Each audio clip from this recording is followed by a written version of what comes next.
All right, we're back. We'd like to thank everybody for sticking with us on our break. We haven't had a break. We've been hunting and taking care of business, but not recording our podcast. So we've got everybody gathered up. Morgan is here keeping everything in order. The White Knife. Jaybird Bushman. And yours truly, Josh. Raven Maker Mershot. Well, finally did make some ravens. That he did. Happy.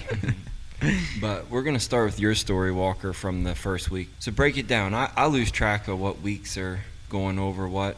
So pretty much, I have Adam, and he can hike pretty good.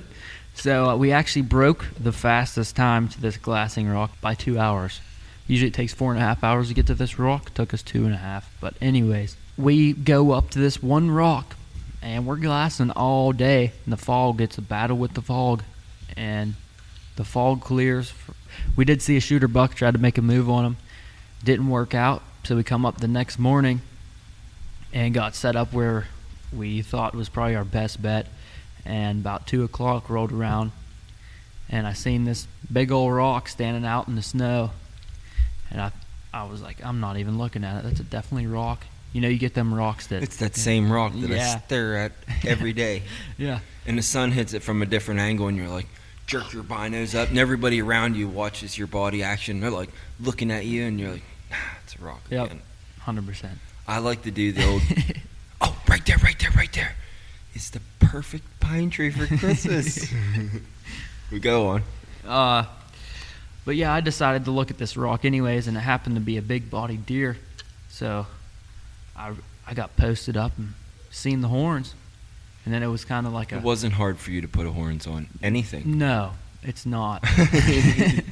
So I run down to where you can shoot from, and I'm yelling. Probably literally run. Yeah, we were actually running. It's like 550 yards away.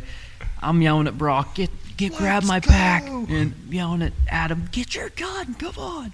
So get down there, get the spot and scope on it, and it's standing out there broadside, just chilling out. Chinese fire drill. Yeah, but it took, I think it took 4.5 minutes till we got the first shot off.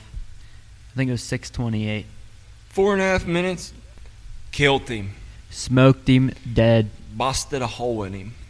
And then he bled out right there on the spot. Quick, humane death. Yep. And then we hiked around and dropped in on him. And got the deer. And we were doing a time-lapse video skinning this thing out. And, you know, they say, cut towards your buddy, not your body. You can replace your buddy, not your body. And I cut towards my body and cut my leg. Like, stabbed myself in the femur area. It's this country that we hunt in, it's very steep, and when the animals die, if you could step on the slimy hide with the boots, and you're on hill, snow, everything, it's like sketchy as all get out with a knife around a carcass. Yep. But yeah, we got a time-lapse video of me stabbing myself and then gauzing it up and then continued.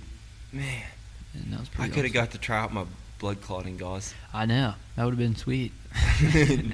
But I remember stabbing myself, and I could look down between like my long johns and my pants, and I could just see like meat and fat on my leg, and I was like, oh shoot, this could be bad. And I looked at Brock and I was like, grab my first aid pack at the bottom of the pack. Let me paint a picture of this. It looked like someone's leg on a Jaws movie. That tore up from that one little tiny knife. Yep. That is a lie. That is a lie. But it was disgusting. No. Yeah, I thought it was way worse than what it was, because I just stuffed it with gauze and electrical taped it and packed out of there. And so I could walk on the outside of my foot and not use that muscle. So I was walking like I don't even know, like I was walking on the side of my foot the whole way out of there, trying not to use that muscle. And I only packed 1/4. Brock carried the rest. Now, if you'd have been using a curry knife, you probably wouldn't be with us. Yeah, I would be dead. Yeah. But yeah, that's all she wrote. Buck down. Yeah. Nice one. On video. Yep, Happy client. that's right. We made a TikTok dancing. That's good. packing it out. Jay, have you ever stabbed yourself with a knife? Never. Yeah, right. You said you cut yourself and the client. Whoa. Oh yeah, that was this year too. Okay, so tell that story. He cut himself. He grabbed a hold of my knife. Oh. Well, that's different. He stabbed himself. He stabbed himself. That's yeah, your story. Logan, he went to help me move the rack, and I had the knife in my hand, and he just went straight down on the knife, and those Havalons are wicked. I had a friend actually cut every single tendon in his wrist in Idaho, skinning out a bear, and very luckily didn't hit his artery, but it was a really bad situation. You know, he had to ride out on his horse, and he ran into some hikers. You know, it's got his hand bandaged up, blood all the way down, hand up in the air. You're like, what happened to you? And he just goes, grizzly bear, it's right behind us. And keep going. So those hikers turned around and started running. That's awesome. That is awesome. Yeah, but So I got a They're not- terrible story about my cousin.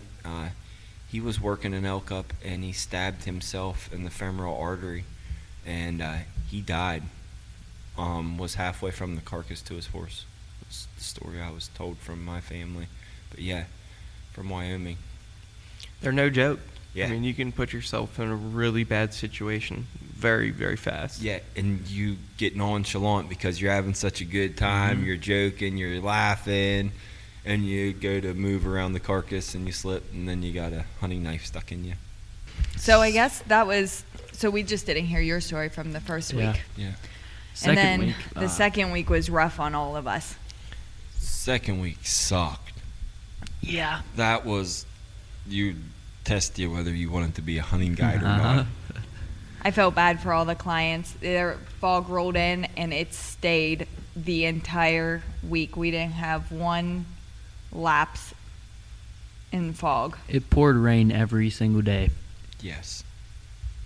But Jay's client got one. Yep. Yeah. And mine. We shot a three-pointer. I got mute. I was successful that week also. That's right. I mean, Respectable. I yeah, would have shot it. respectful whitetail meat. It's Fill and about freezer. I think it scored 24 and a half. So the rain, fog, it was miserable, nasty.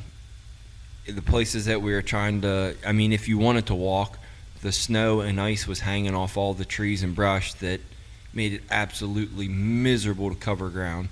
Then you couldn't even set at glassing knobs and glass anything because the fog rolled in. So you would hike until you were completely so miserable that you wanted to shoot yourself with a gun instead of an animal, and then build a fire, and you would stand, if you could get a fire going, Yeah. and steam and smolder. Walker, that's probably the start of your burning of gear. It is. Yeah. Yeah, that's the first. How much gear did you burn in the past 2 weeks? A lot. Stone Glacier is now selling to firemen because of Walker. Yeah. Fire retardant Yeah. Havalon pants. Yeah, I burnt my de Havilland light pants. Both legs, both knees, both shins. I burnt through my gaiters and then burnt my Stone Glacier pants. But here's the funny thing. The Stone Glacier pants didn't like burn completely through on the ankle, but the gaiter did, so that's interesting. You know, if you just wear slightly warmer That clothes, would- you don't have to stand in the fire. So That's all the true, guides but- will come back fairly clean, stinking like smoke or have blood on them. Walker comes back, looked like he just come out of the rice fields of Vietnam, man. I'm talking dirt all over him, clothes ripped to shreds. It's- Go hard out here. Yeah. Sticks and leaves in his hair. Oh, yeah. His boots are now melted. Dragging his clients back in here. That's right. So the second week started off good. Jay texted me about by 9 o'clock the first morning. Yeah. And had a muley down. So you can go ahead and tell that story.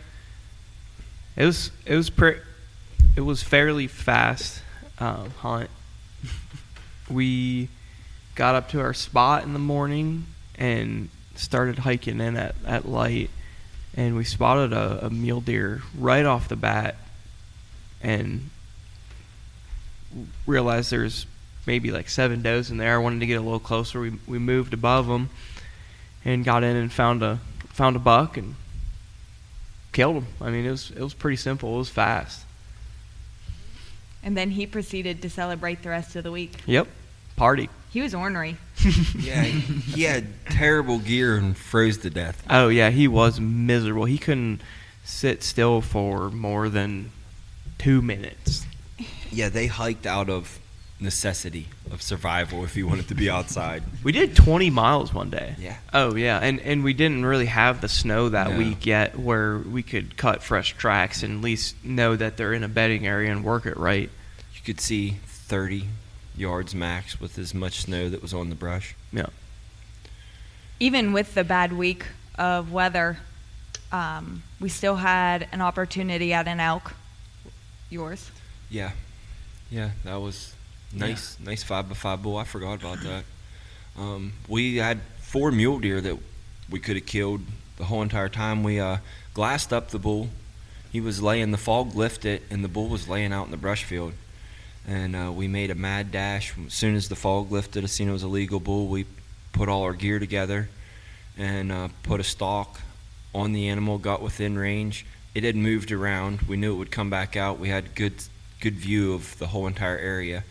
And lo and behold, he come back out about an hour before dark.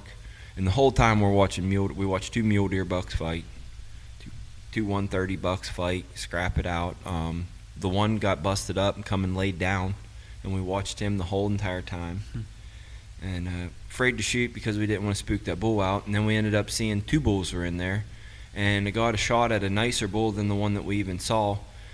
But the gun, in the maneuvering of getting the shot off, the ground is super steep, so we couldn't get the bipods high enough. So we're trying to stack backpacks up. We're trying to throw rocks because it's like another Chinese fire drill. The bull comes out through a small opening in the timber, and you're trying to show the client the animal where it's at. Yep.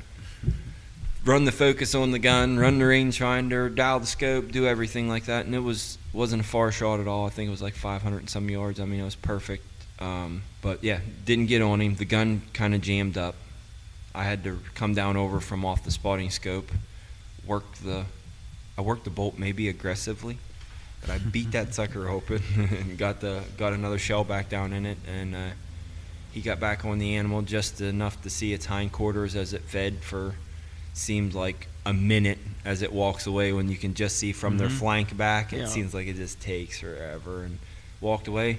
Come back through another hole, but by the time we acquired target with squirrel with the gun, and just didn't know enough time again. That was that. That was the only opportunity I had at elk that whole week. I saw elk, but just no bulls. I think we seen 2 or 3 bulls. Yeah, you did the same day that we Yeah. Squirrel and I got into them. You guys got into them also. Had one at 400, and then we had one at 700. By the time we found him with the gun and everything, it was gone.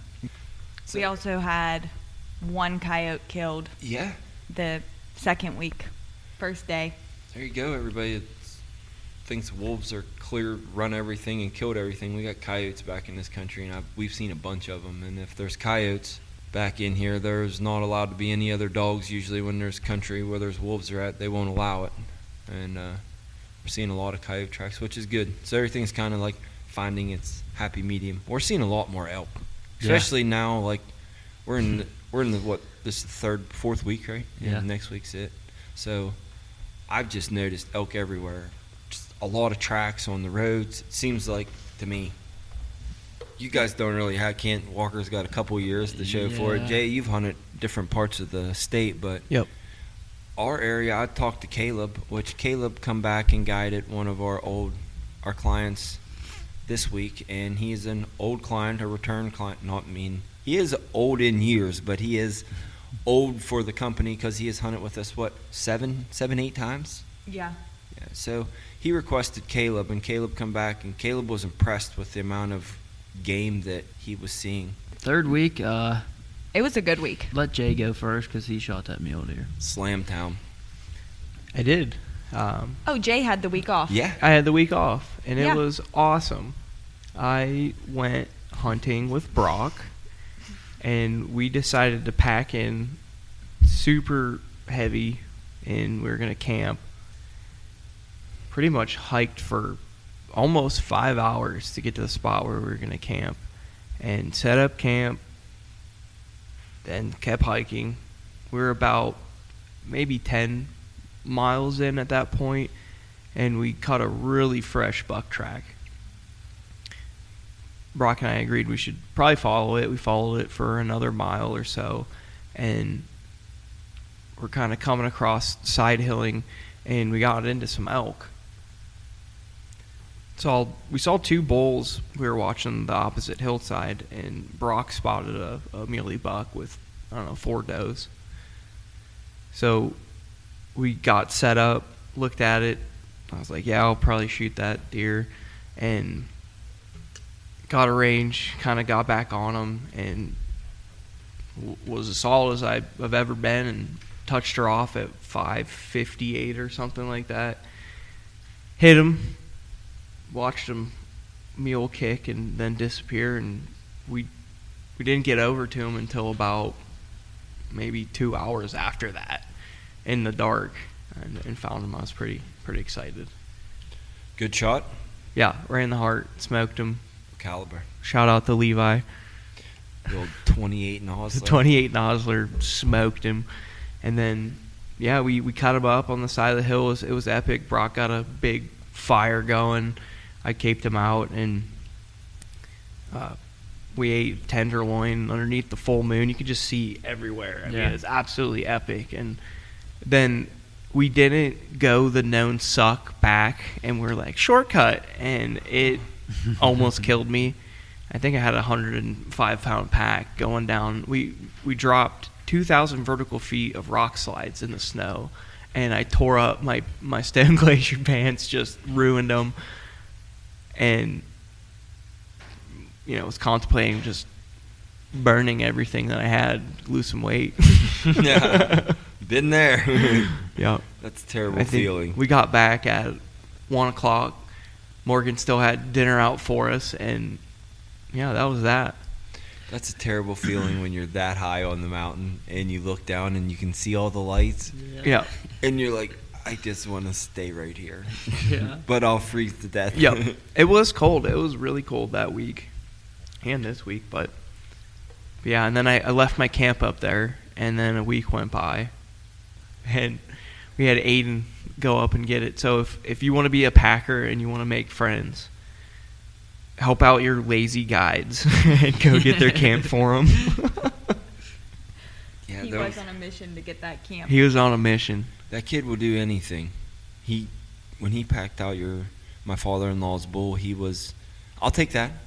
I'll just put that on my Give pack. it to me. Give it. Yep. I'll He's pack gotta that learn. for you, buddy. I'll pack that. He's on it. Yep.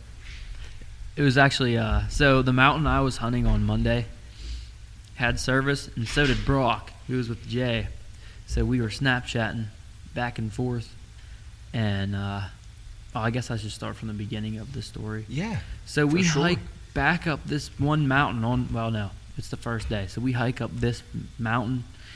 I got a wife and a Yeah, I husband. was going to say, explain your client. Anyways, so we're hiking up in this place, hiking up to this glassing knob, and it is dumping the snow down about halfway up.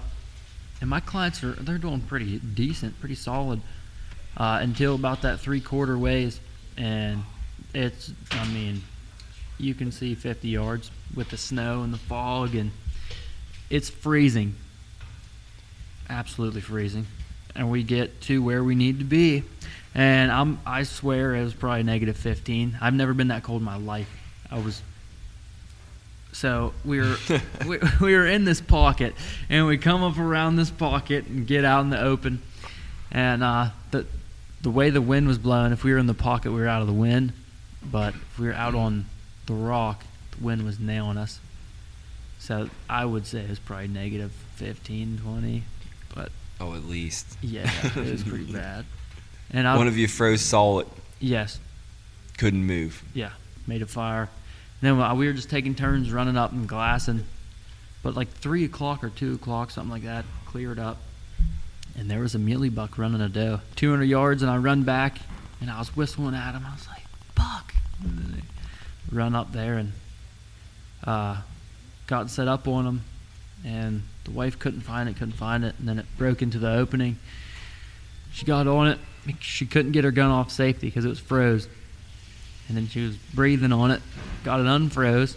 Got it on fire. She's lucky that it even unfroze there, because usually your breath will refreeze everything because you're putting moisture on it. Yeah. But then she tried to shoot and her gun just clicked. And then she couldn't undo the bolt because that was froze too. Oh, there you go. So then the husband shot it and laid it out. Killed him dead. Smoked him. So sent the wife back You to the fire. nailed him clean, Pilgrim. That's right. We sent the wife back to keep the fire, and we went and got this thing, and he wouldn't let me carry the whole thing. So I was telling him, save your knees or whatever. Long hike out of here tonight. Yeah. So he wouldn't let me carry it. Carried the head and the shoulder. I carried the rest and got to the fire, hung out for like half hour, started our way down the mountain, and about like 400 yards, he couldn't do it anymore. I had to take the rest of the pack, or the rest of the weight, and then it was a long, long ways out of there. I think we had a mile and a half left, and she was like, "Can you bring the truck up here?" And because I was like, "No, if I could bring the truck up here, I would bring it up here, But can't cheat the mountain, Pilgrim. If no one's going to say it, I am. That dude's hat was epic. Okay, yeah, I forgot about that. Anybody that wants to look, this hat is legitimately cool as can be. You got to get on the Instagram or our Facebook and check it out. It was pretty neat. I looked at it in depth. It was hanging out there. It's like some handcrafted shit there. He was a taxidermist. This guy trapped a ton. He hunted a ton. He's hunted all over the place. He's from Wisconsin. Trapped a beaver, tanned it, and made a hat out of it. And he put like them Indian beads on the front. Yeah. Had a bear claw on it, or bear tooth. It broke, so he put a boar tusk on it. And then on the left side, he had a turkey beard, like a 6-inch turkey beard, and then I don't remember what else he had on there. But that was pretty cool. Some red and white beads. Yeah. Yeah, it was legit. Hardcore mountain man. Yeah. He had a ton of stories. He was a guide Yes. also. Yep. What did he guide? He did a lot of turkey guiding. I love turkey hunting, so we did a lot of talking about that. Oh, goodness. He guided bears in Wisconsin, I think it was. And then now he kind of guides antelope and stuff like that in Wyoming. Loved the movie Jeremiah Johnson. We watched Yes. it, and it was like a competition of quoting. Yep. This is good because Thursday his wife killed this buck, and he had to yell, "Can't cheat the mountain, Pilgrim," out across the Oh, yeah. land. I think he said something else, and he was like, "I'm sorry, I had to yell that because there's a mountain man out there somewhere still that is going to end up like, what's the guy that froze? Hatchet Jack. That's right. I hereby bequeath this mountain rifle to any man that find it. That's right. That's what he said on Monday. He said he thought he was going to end up like Hatchet Jack. Froze solid. Yep. But anyways, Thursday rolling this place. We had to chainsaw our way in there. Nobody's been back in here. Had to cut some trees out of the way. Hike in there, get on a big bull track. Don't worry about that thing. We're going to this clear cut. But get to the first clear cut, and I'm like, looking, boom. Big old slammer whitetail, about 450 yards, but they won't shoot over 300 because he said he feels like he owes the animal that respect that he should hunt it. 100 more yards. And yeah, Roger. but run down in the gut. And I thought it was going to come up our side, so I set him up on the road, and I run around to the other side of the mountain to see, because you could see on our side it was a clear cut too, to see if he was like, if I could get eyes on him. But by the time I got over there, couldn't see nothing, and it was so foggy. This road is covered in tracks, and I seen a muley doe about 300 yards, and then it went over the hill, and then I took a step, and there was another doe about 50 yards, staring at us. Covered up in does. Yeah, I was like, Live bait. there's no way these does are alone. So the doe finally lets us alone, steps down over the hill, and I take one step, and then there's a buck standing there. And then she's like, Forest. yeah, she's trying to come around to the right of me. It jumps down over the knoll, and I was Was this a big giant one? this was a good one. Okay. I thought Good one for you, or? Yeah. I step around this brush, and there was this giant mule deer. Huge. I'm talking dark horn. He's high.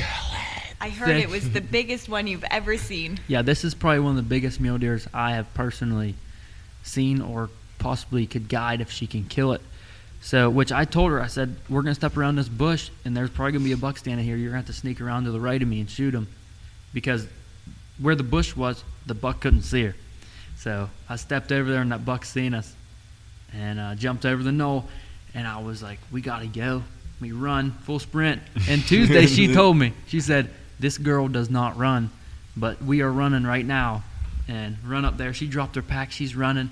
I take my pack off, and I'm running, carrying it so I can throw it down for her to rest the gun on. And look down over the knoll, and there's just like 6 or 7 mule deer jumping, doing that hopping thing everywhere. Staunce. Staunce. They're There you go. stauncing. Yes. And I see it, and I'm like, he's right there. Shoot him. He's looking back at us. And I have my pack propped up for her. She's on it. She's like, where? I'm like, right there. Right, Charles could see this thing. Yeah. And she's like, oh, I see it. But it was facing away from us, looking back. She was like, I'm going to wait for it to turn broadside. And gave her that quartering away, and I don't even know how she made that shot. Just snuck it right under that last rib into the opposite shoulder. And it run down the hill, and she racked another one, was going to put another one in him, but he fell and died into a deadfall. And she didn't move from where that buck died. She stayed on it for probably 2 minutes, and I'm having an aneurysm, heart attack. Walker's back here doing backflips. Yeah. Side note, Walker is currently wearing a spoon and crock pot hoodie. Yes. Killing tomorrow's trophies today. Go ahead. But her husband was behind us because his knees were still hurting. So he's like 50 yards behind us, and he said it was pretty cool watching it all develop because he never even seen any of the deer. He's just gathering up all you guys' stuff. Yeah. Yeah. But I come up to him, I'm like, dude, that's a giant. It's like, that's probably the biggest muley I ever guided. I'm like on my knees, like excited as can be. And he was like, he come up to his wife, and she's like, yeah, shot it. And he's like, I don't think she knows what she killed. Because she wasn't super like ecstatic like me. I get ecstatic about an 80-inch whitetail. Really? So. Huh. We didn't get What is that. this We haven't gathered enthusiasm, that Brandon?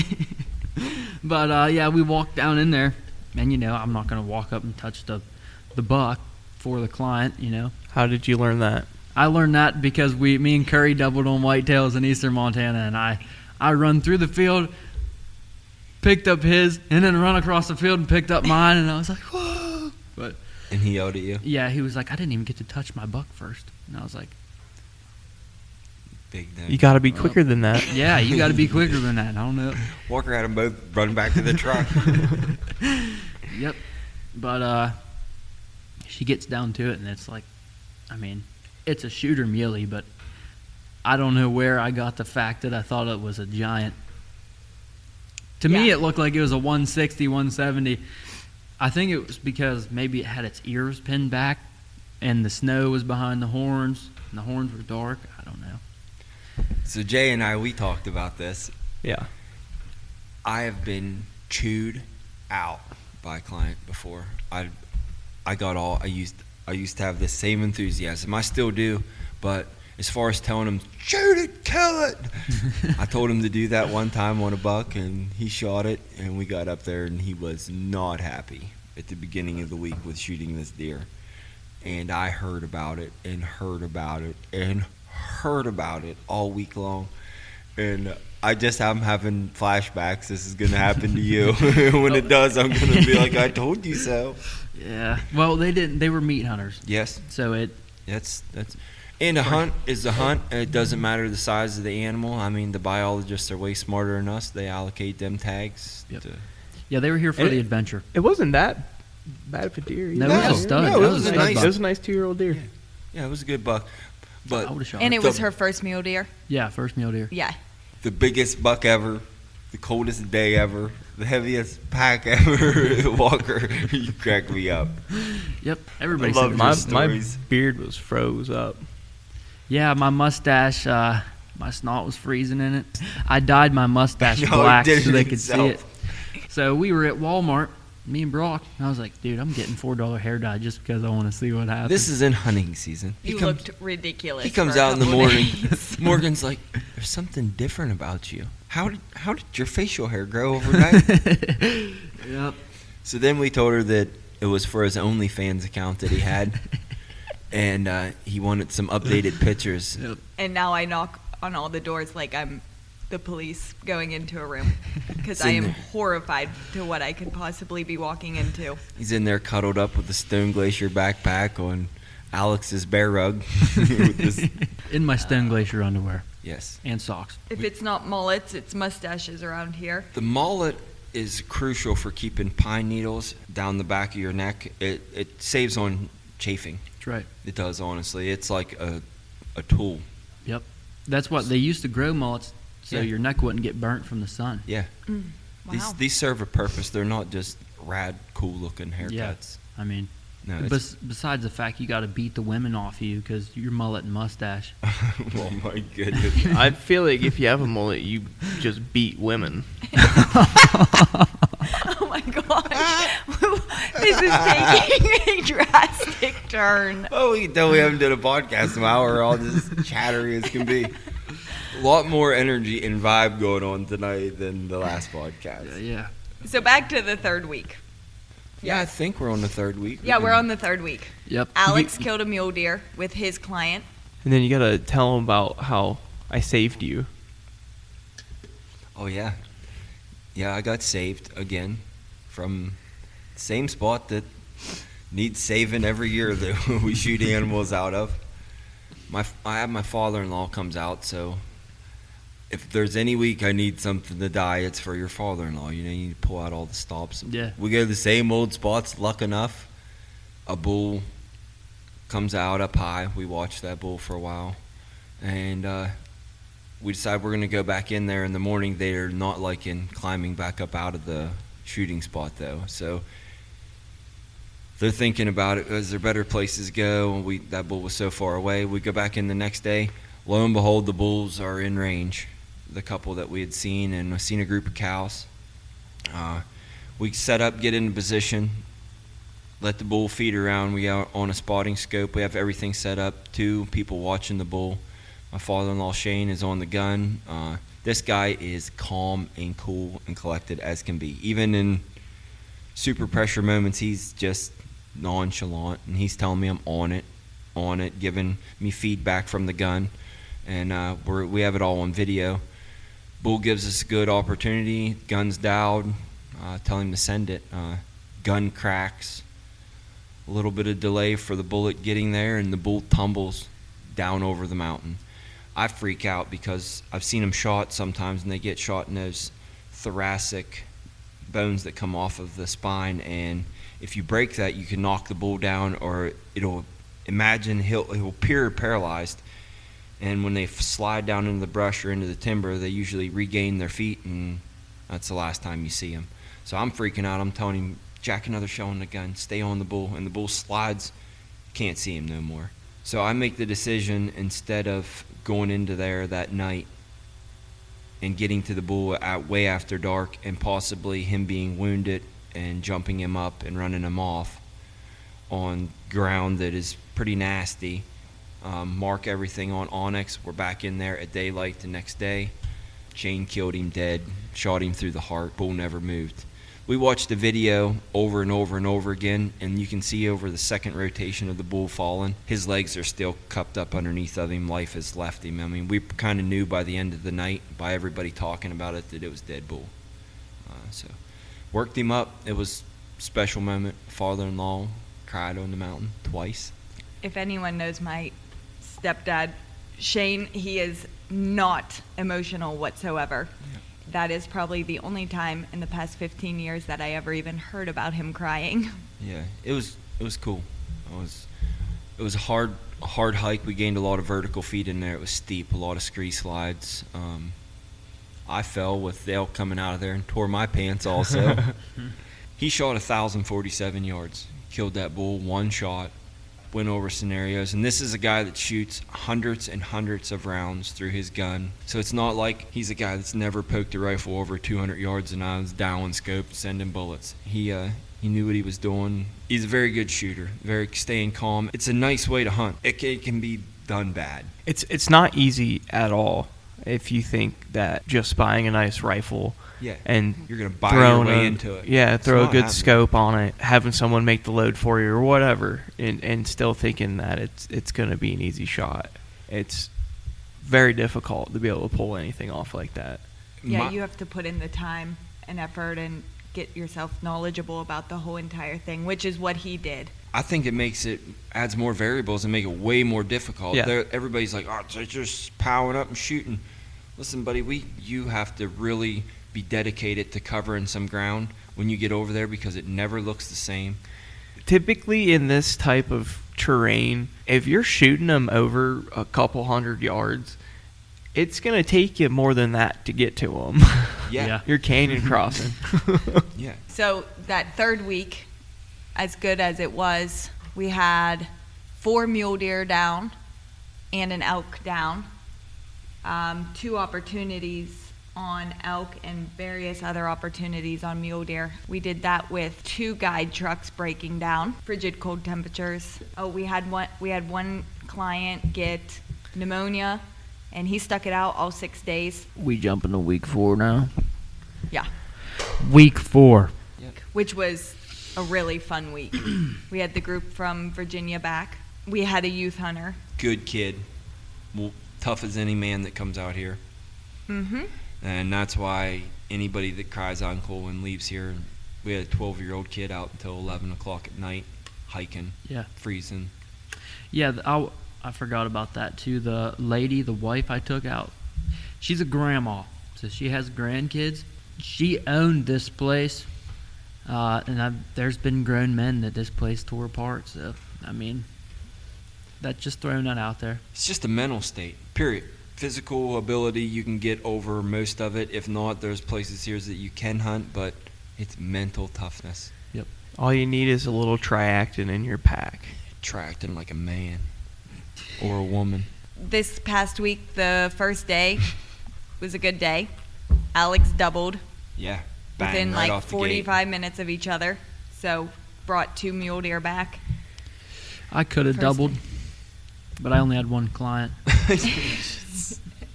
He was a big dude. He I can't was. believe you hiked him into some of the Yeah. places you did. Yep. He loved every minute of Yeah. it. He cracked me up. He come walking in here with just his long underwear on, smiling from ear to ear. You know, shooting and missing all these nice muleys. He said, an old wise guy once told him, if you want to be legendary, you got to do legendary stuff. What week was that? That was We're in this week. Monday. We are Help. Yeah, and we are just all jostled around, and we're jumped to this week. So 3rd day, Crazy. full blown rut. So So 3rd day, Logan. everybody's stressing. We're eating supper. Logan likes to make everybody stress. I think when he comes in late, he won't just tell you they killed a bull. They shot it before, a couple hours before dark, and couldn't find it. Couldn't get over to it. They come out late at night, so we get a whole bunch of us, and we're gonna go gather up and go in and get this. It's a long way in the elk. If it's dead, we're taking the horses to get in there. Knox is all pumped up. It's a great experience for a young guy. He's only 12 years old. He is living it. You couldn't have planned it out any better for a Montana hunt. I mean, they glassed up a bunch of animals. They shot at a bull. We start in with horses. It's like 7-8 miles up to there, I think. To probably 7 miles. I'd say so. Yeah. We get in, and we were hoping that they had found the bull, and already had the meat worked up. And as we're cutting blowdowns and stuff for the horses going in, Brock and I keep looking at each other because we're looking at the clock. It's taking a long time, and I was like, oh my goodness, I hope they started making trips down over to the creek with the bull. We get up there, haven't found the bull yet. So now we're in a storm trying to find this thing before it gets dark. We scatter off on the mountain. Now there's 5 of us looking. Justin finds the bull. We work it all up. There's all of us there to work it up for picture taking. It was great for the kid, the experience. That many hands helping get the animal broke down, that saves a lot. We divvy it up into packs, and we get it from our backpacks down to the creek. And with the horses are waiting on us down there, we had them all tied up, made them comfy while we were waiting. By this time, it's an hour after dark. It's going to be a long night. We start out of there that night, and that kid never complained a bit. The craziest snow ever in history. Yeah, biggest snow we've ever had if Walker was there. Yeah. But it was just us, so it was normal snowfall. So Brock packed a pile of animals out for the past couple weeks, and he is killing it with the pack outs. But let's go into him riding the horse. Yeah, I told him you're not a real packer unless you've rode a pack saddle in to pack out. So he rode a Decker pack saddle for 7 miles. I ponied him up in like he was a sack of dead meat on that thing, and he never complained a bit. I don't think he's ever rode too many horses, so he doesn't know if saddles are comfy or not. I'm sitting on a Jeff Smith, real super comfy saddle. He's riding a Decker with 2 boards running across his legs. He said he couldn't look behind at the other horse behind him, Oh, or yeah. he was going to fall Yeah, off. it cracks me up. So he's got a hold of the metal ring that you put the panniers over, and he's holding onto it like it's a little pony ride in front of a grocery store. And I was like, Brock, what time is it? He's like, I can't look at my phone. I can't look around. He goes, it feels like I'm going to fall off if I do. And then the one time, our last horse in the string, she kept wanting to come up around, and I told him just grab hold of the lead rope, give it a couple jerks, and she'll back off of her. And he's like, I can't turn around. I'll fall off to the side. So watching him as I'm on the horse looking backwards, he's like trying to hang on and keep his center of balance in the middle of the horse while he's, it's hilarious. All in smiles. Good. Yeah, we're riding out. Our feet are soaking wet. It lost its love luster years ago on those miserable days for me. Unless I'm with someone like Brock. I kept looking back, and he's like, this is amazing. I love this. I'm like, Jesus, I'm freezing. You come pulling up with a dandy muley. Yeah, we pulled up with Buck in the bed and Yeah. Got her done early. got her done early. That was good. That was on Blake's bucket list. Yep. Was to kill a mule deer. He says, mule buck. I shot Oh, a mule buck. yeah, mule buck. Yeah. Yeah, with that southern accent. Yep. It's great. He smoked that thing, hard shot. It led a blood trail like you've never seen before, and yeah, we went down. We recorded it up, and What gun? 28 Nosler. 28 Nosler. Thank you again, Levi. So we added it up. We were like over 80% honest opportunity if you count in all the misses and the skipped, the guys that skipped on animals and the elk and everything like that. So yeah, we had a really good week. I'd be like 400%. Elk, no, but 400. Yeah, and now I gotta go and untie Lee's elk and deer. yep. So that's Yeah, I something. started using cable because they can't chew off that. A little harder on them. Mhm. I had a client that he was guiding turkey hunts. And Oh, yeah. How many times do you guys hear A it? client. Just When- tie one up for me, and I'll be out next week. Like we Yeah. hear it all the time. Yeah. Just tie one up for me.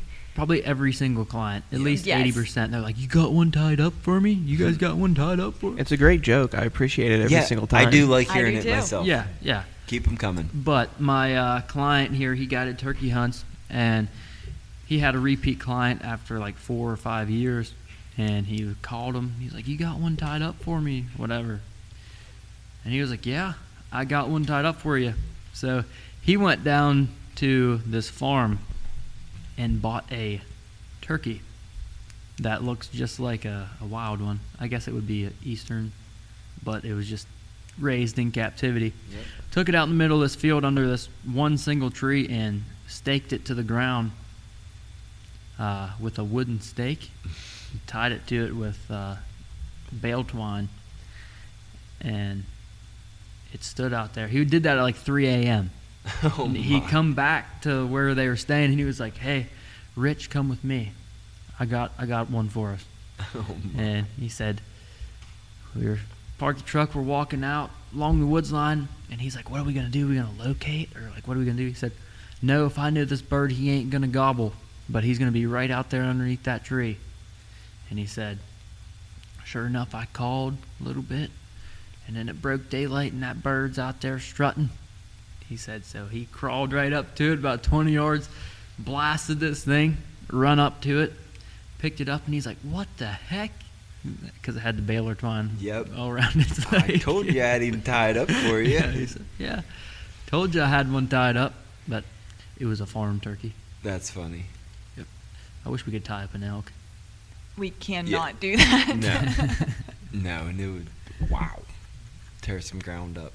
Yeah. I gotta give a shout out to the Goon Squad. Ricker, I know you listen to every podcast. Ohio's gun season's coming up, and I'm not there to help you, but I believe in you. You can do it.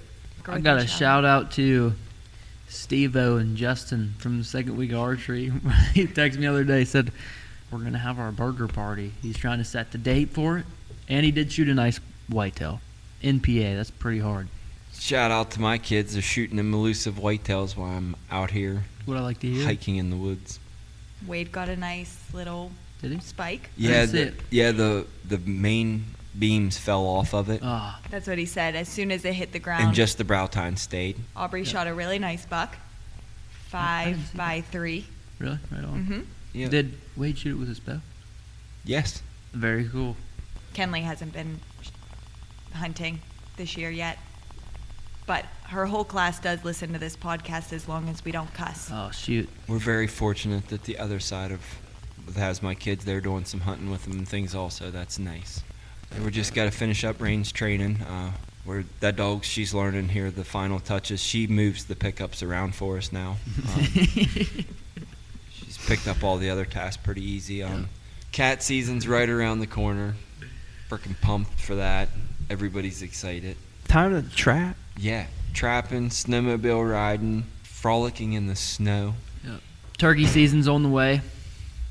No, there's mountain lion season. There's mountain lion, trapping there's season, trapping, wolf season, bear. bear season, and You got a then long way to turkey go. season. Yeah, that's true.